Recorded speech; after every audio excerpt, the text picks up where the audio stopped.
से जुड़े हुए सवाल हैं। कुछ सवाल दल को लेकर है कि जनसुराज इसमें कैसे अपनी जगह बनाएगा, जनसुराज इसमें कैसे जीत पाएगा।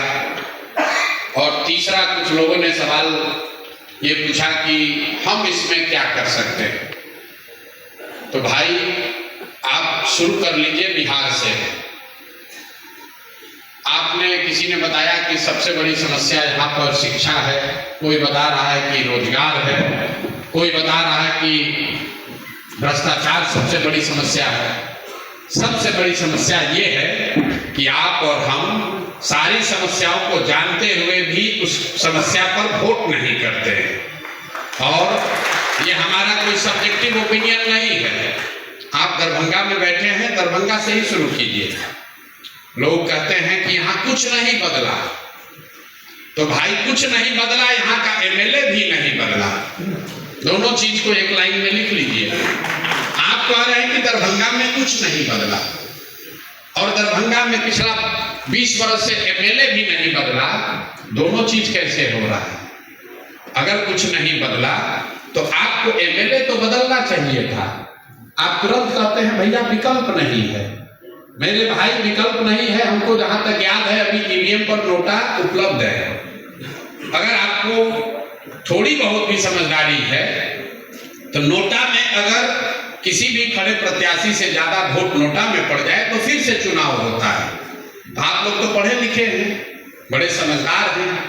तो अगर आपने नोटा पर दबाया होता और नोटा को सबसे ज्यादा वोट आता तो फिर से चुनाव होता है यहाँ। तो ये जो भ्रम आपने अपने मन में बना रखा है कि हम तो ठीक हैं, क्या करें, नेता ही खराब है। जहां जाइए लोग यही कह रहा है भैया सब खराब है। वित्त रहित शिक्षा की बात सुनिए। इन्होंने कहा कि 30 वर्ष हो गए, वित्त रहित शिक्षकों की हालत बहुत खराब है। हम भी 5000 गांव में पैदल गए, करीब करीब हर दूसरे गांव में कोई न कोई वित्त रहित शिक्षक मिल जाते हैं। बताते हैं कि कितना कष्ट में लोग जी रहे हैं। लालू जी के जमाने में तो बर्बाद ही कर दिया गया, नीतीश जी आए तो कुछ प्रलोभन दिए, फिर भी अभी तक कुछ इनको मिला नहीं। कई शिक्षकों ने तो आत्महत्या कर ली, किसी का बेटी का ब्याह नहीं हो रहा है। कुछ आप जैसे लोग प्राइवेट स्कूल में पढ़ा रहे हैं, लेकिन जरा दिल पर हाथ रखकर बताइए कि आप और आपके जैसे वित्त रहित शिक्षक पिछले 20 वर्ष में बिहार में किसको वोट दे रहे हैं? पीछे का याद न हो तो अभी जो एमपी इलेक्शन हुआ है उसमें आप बता दीजिए कि आपने किसको वोट दिया है। आपने वोट भाजपा को दिया होगा, आपने वोट भाजपा को दिया है। और आपकी दुर्दशा के लिए यहाँ पर जिम्मेवार कौन है? वही भाजपा और एनडीए की सरकार है यहाँ। तो मेरे भाई, आप जब अपने लिए नहीं खड़े हैं तो ज्ञान किसको दे रहे हैं? किसको ज्ञान दे रहे हैं? आप कहते हैं भैया वित्त रहित शिक्षकों के लिए आपके पास क्या योजना है? हमारे पास कोई योजना नहीं है और योजना होगी भी नहीं। जिन शिक्षकों की स्थिति अपने इतनी खराब है और वो अपना वोट ठीक नहीं कर पाए, हम आपको योजना क्यों बनाएं आपके लिए? हमको तो मालूम है कि आप वोट वही दीजिएगा जहां आप दे रहे थे। जो खुद की चिंता नहीं कर सकता है उसकी चिंता दूसरा आदमी क्यों करेगा भाई? और आप कोई अनपढ़ नहीं है, आप कोई अनपढ़ व्यक्ति नहीं है। आप मतलब व्यक्ति मत लीजिए, आप लोग पढ़े लिखे लोग हैं।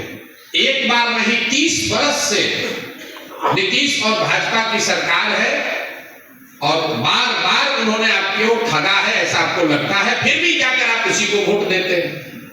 दरभंगा में हम आ रहे हैं, अभी एक जगह से दूसरे जगह जाना यहाँ पर मतलब टेढ़ी खीर है। जहां जाइए आधा घंटा लग जाएगा, जाम लगा हुआ है।